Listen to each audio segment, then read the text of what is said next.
ఒక పూల కుండీలో ఒక మల్లెతీగ వేశారు. దానికి ఒక చిన్న మొగ్గ పుట్టింది. మీరు ఆ చిన్న మొగ్గని తీసి రేకులు బలవంతంగా విప్పారు. బలవంతంగా విప్పి ముక్కు దగ్గర పెట్టి వాసన చూడండి. దాని యందు పసరిక వాసన ఉంటుంది, సౌరభం ఉండదు. అంటే మల్లెపువ్వుకి ఉండవలసిన వాసన దానికి ఉండదు. మీరు ఆ మొగ్గని అలానే ఉంచి మరునాడు ఉదయం కుండీ దగ్గరికి వచ్చి చూడండి, ఇది ఇంకొంచెం పెరుగుతుంది. పెరగడంలో ఉన్న గమ్మత్తు ఏంటంటే దానికి ఉన్న రేకుల దగ్గర నుంచి ఆ కిందన ఉండేటటువంటి చిన్ని ఈనెల దగ్గర నుంచి అన్నీ సమానంగా పెరుగుతాయి. ఒకానొక నాడు అది ఒక పెద్ద మల్లె మొగ్గ అవుతుంది. సాయంకాలం అయ్యేప్పటికీ అది బాగా అరవిరిసి ఉంటుంది. రేకులు ఇలా క్రింది వరకు విచ్చుకుంటాయి. మీరు ఇప్పుడు దగ్గరికి వెళ్ళి వాసన చూడక్కర్లేదు. ఎక్కడ నిలబడ్డా దాంట్లో నుంచి మల్లెపువ్వు వాసన వస్తుంది. ఈ మొగ్గని ఇలా పెంచినవాడు ఎవరు? ఈ మల్లె మొగ్గలోకి మల్లె వాసనే ఏర్పాటు చేసిన వాడు ఎవరు? మీరు నేను కాదు కదా, అంతవరకు ఖాయం. వాయువు ఏం చేశాడు?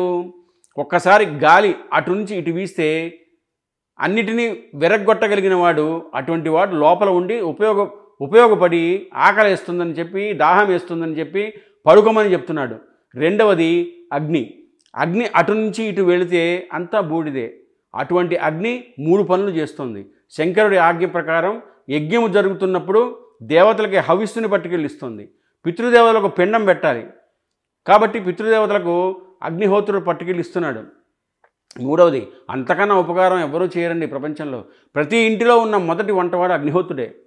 లోకములను కాల్చేయగలిగిన వాడు ఈశ్వర శాసనం ప్రకారంగా అంత నియమంతో మన ఇంట వంటవాడిగా వెలుగుతున్నాడు. ఆయన వెలగకపోతే మనకి తిండి లేదు. అంతటి మహానుభావుడు హవ్యవహానుడు. నేను పూజ చేసుకోవటానికి కూర్చున్నారనుకోండి, ఒక బంతి పువ్వు చేత్తో పట్టుకున్నాను అనుకోండి, మీరు ఎప్పుడైనా చూడండి పువ్వు పైన వాసన వస్తుంది. బంతి పువ్వు యొక్క కాడ తుంపితే మంచి సువాసన వస్తుంది. ఈశ్వర, ఏమీ అమరిక! ఒక గొట్టం మీద ఇవే రంగు రేకులు, ఇంత మొగ్గలో అందులో ఇన్ని రేకులు దాచి అలా విచ్చుకునేటట్టు చేసి అంత అమరికగా ఇలా ఉంచి వాటి మీద ఒక వరస, వాటి మీద మళ్ళీ ఒక వరస, మధ్యలో ఒక 5, ఇంత అందంగా తయారు చేసిన శిల్పి ఎవరు? ఎక్కడున్నాడు ఈ శిల్పి? ఈ పువ్వు నా పూజా మందిరంలో భగవంతుడి పాదాల దగ్గర వేసి రేపు తీస్తే కాడ పట్టుకుంటే ఇలా ఒరిగిపోతుంది. ఇప్పుడు అంత గుబాళింపు లేదు, అంత వాసన లేదు.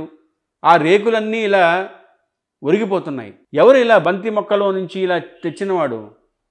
ఇంత విచ్చుకునేటట్టు చేసినవాడు, ఇది ఇలా వడిలిపోయేటట్టు చేసినవాడు ఎక్కడ ఉన్నాడు అని మనకు అనుమానం వచ్చిందనుకోండి, అప్పుడు భగవంతుని ఎడల ఒక పూనిగా ఏర్పడుతుంది కదూ. నిద్రపోయినప్పుడు స్వల్పకాలిక లయము అని పిలుస్తారు. నిద్ర పట్టలేదనుకోండి, అంతకన్నా భయంకరమైన స్థితి ప్రపంచంలో ఇంకొకటి ఉండదు. అంతకన్నా దుఃఖం కూడా ఇంకొకటి ఉండదు. ఒక్కరోజు రాత్రి 1 గంట వరకు నిద్ర పట్టలేదనుకోండి, పిచ్చెక్కుతుంది. ఏం చేయాలో అర్థం కాదు. నిద్ర ఎవరిస్తున్నారు? నిద్రని భగవంతుని మీరు అర్థించకుండా, మీరు ఏ ప్రయత్నము చేయకుండా, ₹1 కూడా ఖర్చు పెట్టకుండా తిరిగి విషయ సుఖాలతో మనం మగ్నమై ఇంద్రియములన్నీ అలసిపోయి మనస్సు అలసిపోతే ఈ శరీరాన్ని ఏ మంచం మీదో పడుకోబెట్టేస్తే ఆయన చక్కగా ఇంద్రియాల్లో ఉన్న శక్తిని అంతటినీ తీసి మనస్సులో పెట్టేస్తాడు. కళ్ళల్లో ఉన్న శక్తి వెనక్కి తీసి మనస్సులో పెడతాడు. కళ్ళు తెరిచి ఉంటాయి కానీ చూడడు. కొంతమంది కళ్ళు తెరిచో లేదా సగం తెరిచో నిద్రపోతారు, కానీ ఏమీ చూడలేడు. ఎందుకంటే శక్తి వెనక్కి వెళ్ళిపోయింది. చెవు దగ్గరికి వెళ్ళి మాట్లాడినా వినపడదు. ఎందుచేత? ఆ చెవికి వినపడే శక్తి మనస్సులోకి వెళ్ళిపోయింది. ఇంద్రియాలలో ఉన్న శక్తి మనస్సులోకి, మనస్సులో ఉన్న శక్తి ఆత్మలోకి వెళ్ళిపోతుంది. ఈ గాఢమైనటువంటి సుషుప్తి అనబడేటువంటి నిద్రలో ఈశ్వరుడు మనకి గొప్ప ప్రయోజనాన్ని చేకూరుస్తున్నాడు. దీన్నే స్వల్పకాలిక లయము అంటారు. మనం ఛార్జింగ్ లైట్ని కరెంట్తో ఛార్జ్ చేసినట్టు ఈ మనస్సు ఇంద్రియముల యొక్క శక్తి తీసుకొని ఆత్మలోకి వెళ్ళి కూర్చుంటుందన్నమాట. కూర్చున్నప్పుడు ఈ ఆత్మ మనస్సుకి, ఇంద్రియాలకి కావలసినటువంటి బలాన్ని ఇస్తుంది. తెల్లవారి నిద్ర లేవగానే మనస్సు మేల్కొంటుంది. మేల్కొనడం అంటే ఆత్మ నుంచి విడిపడుతుంది. ఇదంతా చేస్తుంది ఎవరు? మనం సుఖాభిలాషలం. మనకి సుఖం కావాలి అని వెంపలాడుతూ ఉంటాం. మీరు ఒక్కసారి ఆలోచించండి చాలు, మీకు అర్థమైపోతుంది. తేలిగ్గా పట్టుకోగలరు. పరమేశ్వరుడు మనుష్యులందరినీ తయారు చేశాడు. మిగిలిన జీవకోటిని పక్కన పెట్టండి, చారడేసి కళ్ళి పెట్టాడు. చూసే శక్తి తీసేశాడు. అక్కడ ఒక జలపాతం ఉంది, నాకెందుకు, ఏమిటి చూస్తాను, రామాయణం ఉంది, నేనేం చదువుకుంటాను, చక్కటి చెవులు పెట్టాడు, కానీ వాటికి వినే శక్తిని తీసేశాడు. అక్కడ ఒక వీణానాదం ఉంది, నేనేం వింటాను? సంపంగి మొగ్గ లాంటి ముక్కు పెట్టాడు, వాసన చూసే శక్తి తీసేశాడు. అక్కడ మంచి మల్లె మొగ్గ ఉంది, నేనేం వాసన చూస్తాను? మెరిసిపోతున్న చర్మం పెట్టాడు, స్పర్శశక్తి తీసేశాడు. భార్య ఉంది, ఎలా ముట్టుకుంటాడు? కొడుకున్నాడు, తడిమి ఎలా పరవశిస్తాడు? కొడుకుని కౌగిలించుకొని ఎలా పొంగిపోతాడు? పుత్రగాత్ర పరిశ్వంగమని అంటారు కదా. ఎర్రగా నాలుకను పెట్టాడు, రుచి చెప్పే శక్తి తీసేశాడు. ఒక మధుర పదార్థం ఉంది, నాలుక మీద వేసుకుంటే కదూ దాని రుచి తెలిసేది. రుచి తెలియనప్పుడు బొగ్గు వేసుకుంటే ఏమిటి, మిఠాయి వేసుకుంటే ఏమిటి? సుఖము దుఃఖము ఈ రెండు ఏమైనా ఉన్నాయా? ఇక బ్రహ్మాండంలో ఉన్న ఈ సుఖస్థానములు మీకు పనికొచ్చేవి కావు, మిమ్మల్ని సుఖపెట్టవు, దుఃఖపెట్టవు. ప్రపంచమంతా అయోమయం. కానీ ఆయన ఏం చేశాడు? ఉదారుడై నువ్వు ఎంత డబ్బు ఇచ్చావురా అని అడగలేదు. అడగకుండా కన్ను, ముక్కు, చెవి, నాలుక, చర్మం పెట్టి వీటి 5ంటికి 5 శక్తులు పెట్టాడు. శబ్ద, రస, రూప, గంధ, స్పర్శములను ఇచ్చాడు. ఈ 5ంటిని ఇచ్చాడు. కాబట్టి ఒకే ఇంద్రియముతో కొన్ని కోట్ల భోగములను అనుభవిస్తున్నాం మనం. ఒక కంటిని అడ్డుపెట్టి ఎన్ని భోగాలో ఈశ్వరుడు ఆ కంటికి చూడగలిగే శక్తిని అదే పనిగా వాడుతుంటే డస్సిపోతున్నటువంటి కంటిని జాగ్రత్త పెట్టడానికి చాలా అందమైనటువంటి రెప్పల్ని ఇలా పడిపోయి మళ్ళీ ఆ వేడి తగ్గించేసి మళ్ళీ ఇలా లేచిపోతూ తల మీద వెంట్రుకలు పెరిగిపోతుంటే కనురెప్ప వెంట్రుకలు మాత్రం పెరగకుండా అంతే ఉండి తల వెంట్రుకలు ఇలా దిగిపోతే అది మాత్రం ఇలా దొప్పలా లేచి ఇలా ఉండేటట్టు, అది రెప్ప ఇలా పడిపోతే ఈ కనురెప్ప వెంట్రుకలు అలా అడ్డొస్తే ఏ చీమో అలా లోపలికి వెళ్దామనుకున్నా అడ్డేస్తే పైకి ఎక్కలేక కింద నుంచి దూరలేక పక్కకి వెళ్ళిపోతే నిద్రపోతున్నప్పుడు కూడా రక్షించడానికి పెరగని వెంట్రుకలతో అంత అందమైన కనురెప్పని, అవి ముయ్యగలిగినంత వెంట్రుకల కూర్చతో అంత మెత్తగా అంత సున్నితంగా తయారు చేసి నా కంటిని రక్షిస్తున్న పరమేశ్వరుడికి ఏమిచ్చి రుణం తీర్చుకుంటాం?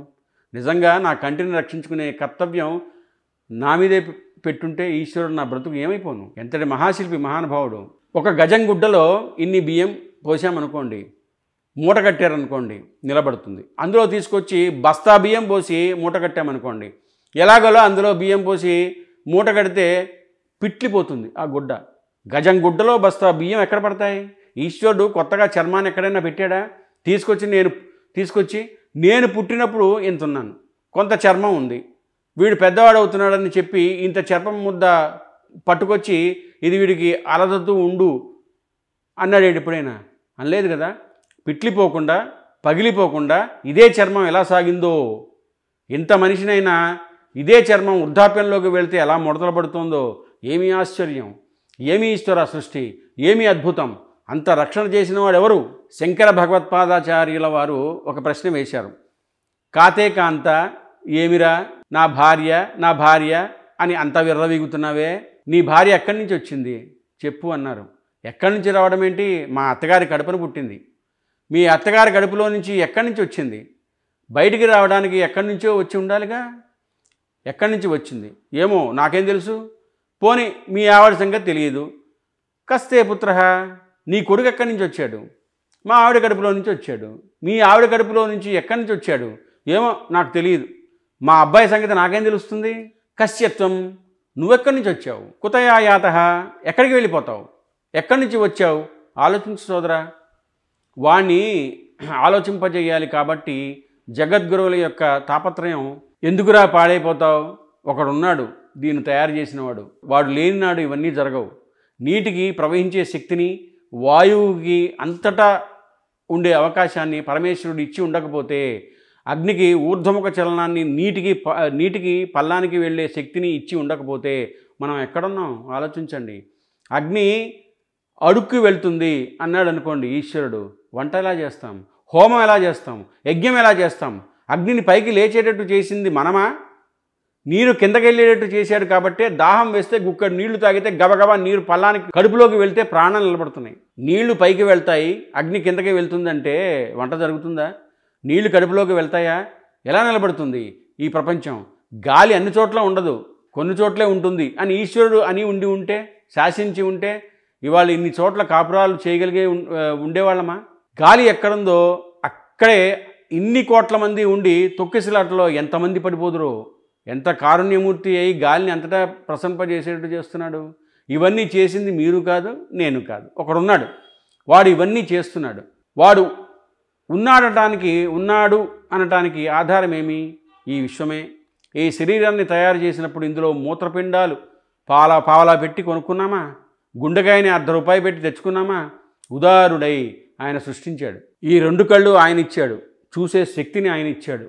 లోపల ఆత్మగా తానుండి ఆ కాంతి ఇంద్రియాల మీద పడితే ఇంద్రియాలు పనిచేస్తున్నాయి. మనుష్య జన్మ లాంటి జన్మ ఉండదు.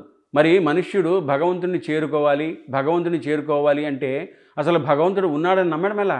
ఆయన మా అమ్మగారిలా, మా నాన్నగారిలా, నా భార్యలా, నా అన్నదమ్ముల్లా, నా సన్నిహితుల్లా, సమాజంలో పౌరుల్లా నాకెప్పుడు అనుభవంలో మాంసనేత్రానికి దర్శనమైన వాడు కాదు కదా. కానప్పుడు నేను ఆయనతో మాట్లాడినప్పుడు, ఆయన్ని చూడనప్పుడు ఆయన ఉన్నాడు అని నేను నమ్మడం ఎలా? ఆయన ఉన్నాడు అని నమ్మడానికి అన్ని వేళలా మాంస నేత్రం చేత చూసినటువంటిదే సత్యమని నువ్వు అనడానికి అవకాశాలు లేవు. ఈ భూమి తిరుగుతోంది. ఈ భూమి తిరుగుతోందన్న విషయాన్ని నీ మాంసనేత్రంతో చూసావా? నువ్వు మాంసనేత్రంతో చూడకపోయినా ఈ భూమి తిరుగుతోందని అంగీకరిస్తున్నావా లేదా? రాష్ట్రపతి ఎన్నికైనప్పుడు ఎన్ని ఓట్లు పడుతున్నాయి లెక్క పెడుతున్నప్పుడు నువ్వు చూసావా? నువ్వు లెక్క పెట్టావా? రాష్ట్రపతి ఎన్నికైతే నమస్కారం పెట్టి ప్రథమ పౌరుడు అని విశ్వసిస్తున్నావా లేదా? నువ్వు చూడని విషయాలు సత్యాలని అంగీకరిస్తున్నావు. నీ కంటితో చూసినవి నీకు సత్యంగా కనపడటం లేదు అని కనపడినవే సత్యాలు కావు. శాస్త్రమును ప్రమాణముగా తీసుకొని అంగీకరించవలసి ఉంటుంది. ఎదురుకుండా కనపడినటువంటి వస్తువుని బట్టి యజమానిని ప్రశ్న వేస్తాం మన లోకంలో. నేను అలా వెళ్ళిపోతూ ఉంటే ఒక బ్రహ్మాండమైన భవంతి కనపడింది అనుకోండి. దాంట్లో ఎక్కడ చూసినా అద్భుతమైన వృక్ష సంపద ఉందనుకోండి. నేను ఒక్కసారి వెళుతున్న వాహనాన్ని ఆపి, అబ్బా ఎంత బాగుందండి ఈ భవంతి అని అక్కడ ఉన్న వాళ్ళని పిలిచి, అయ్యా ఈ భవంతి ఎవరిదండి అని అడుగుతాను. ఆయన ఎవరైతే నాకెందుకు, నాకేమైనా గది రాసేస్తాడా? కానీ ఒక అందమైన వస్తువు నా కంటికి కనపడగానే నేను దాని యజమాని ఎవరు అని అడుగుతాను. ఎందుకంటే ఎవరు దాన్ని పొందిన అదృష్టవంతుడో అని నాలో ఒక ప్రశ్న. ఈ విశ్వమే విశ్వనాథుడిని తెలుసుకోవడానికి ప్రధానమైనటువంటి ఆధారం. ఈ సృష్టిని అంతటినీ చేశాడు. మీరు ఒక మల్లెమగ్గును చూస్తే ఆ మల్లెమగ్గుకున్నటువంటి రెక్కల్ని మీరు బలవంతంగా విప్పే ప్రయత్నం చేస్తే అందులో నుంచి పసరిక వాసన వస్తుంది. అదే మల్లెమగ్గ రేపటి రోజు సాయంకాలానికి అరవిరిసి అందులో నుంచి విశేషమైనటువంటి సౌరభం వస్తుంది. ఆ చిన్ని మొగ్గలో సౌరభాన్ని దాచిన వాడెవరు? మరునాటి సాయంకాలానికి అంత తెల్లగా విచ్చుకునేటట్టు చేసిన వాడెవరు? అన్ని రేకుల్ని అందంగా పేర్చిన వాడెవరు? ఈ శరీరాన్ని నిర్మాణం చేసి దీనికి 2 కళ్ళు పెట్టి కళ్ళకి చూసే శక్తినిచ్చిన వాడెవరు? శరీరంలో ఎక్కడెక్కడ ప్రధాన అంగాలు ఉన్నాయో వాటిని రక్షించడానికి వెంట్రుకలను పెట్టి వెంట్రుకలన్నిటికీ పెరిగే లక్షణం పెట్టి కొన్ని చోట్ల వెంట్రుకలు పెరగకుండా శాసించిన వాడెవరు? కనురెప్ప చివర ఉన్న వెంట్రుక ఇలా వంకర తిరుగుతుంది. అలా తిరిగింది కాబట్టి రాత్రి రెప్ప మూసి పడుకుంటే ఏ క్రిమి లోపలికి వెళ్ళలేదు. కనురెప్పకి ఉన్న వెంట్రుకలు కూడా పెరిగి పెద్ద పెద్ద జటలైతే వాటిని కత్తిరించడం ఎంత కష్టమవుతుందండి. కనురెప్పకున్న వెంట్రుకలు పెరగకుండా చేసిన వాడెవరు? మిగిలిన వెంట్రుకలు పెంచిన వాడెవరు? అన్నం తింటే అన్ని అవయవాలు సమానంగా పెంచిన వాడెవరు? లోపల అన్నం అయిపోతే ఆకలేస్తోందిరా అని లోపల మంట పుట్టించి ఇందులో పదార్థం పడేయరా అని చెప్పిన వాడెవరు?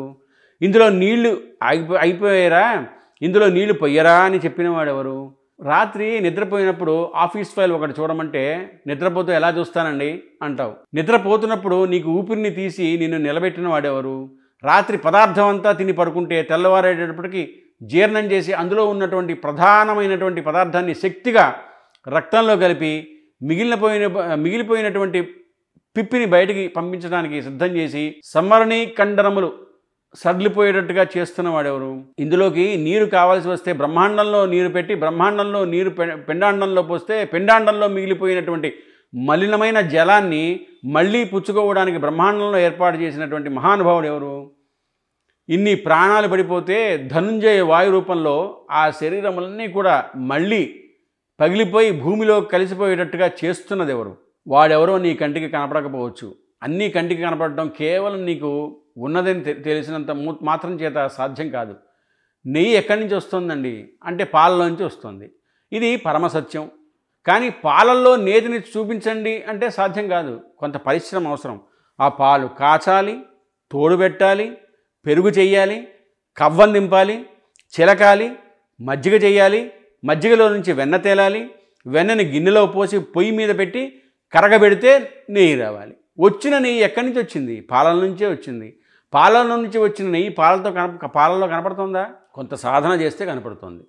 విశ్వమంతా నిండిన విశ్వనాథుడు కనపడాలంటే కొంత సాధన చేస్తే కనపడతాడని వేదం చెప్తుంది. మీరు ఈ వీడియో పూర్తిగా చూశారని భావిస్తూ నా గురువు గారికి పాదాభివందనాలతో ఈ వీడియో అంకితం చేస్తున్నాను. స్వస్తి, సర్వేజన సుఖినో భవంతు. జై శ్రీరామ్. అందరూ జై శ్రీరామ్ అని కమెంట్ పెట్టండి, సబ్స్క్రైబ్ చేయండి, షేర్ చేయండి. ఇది మా గురువు గారికి అంకితం.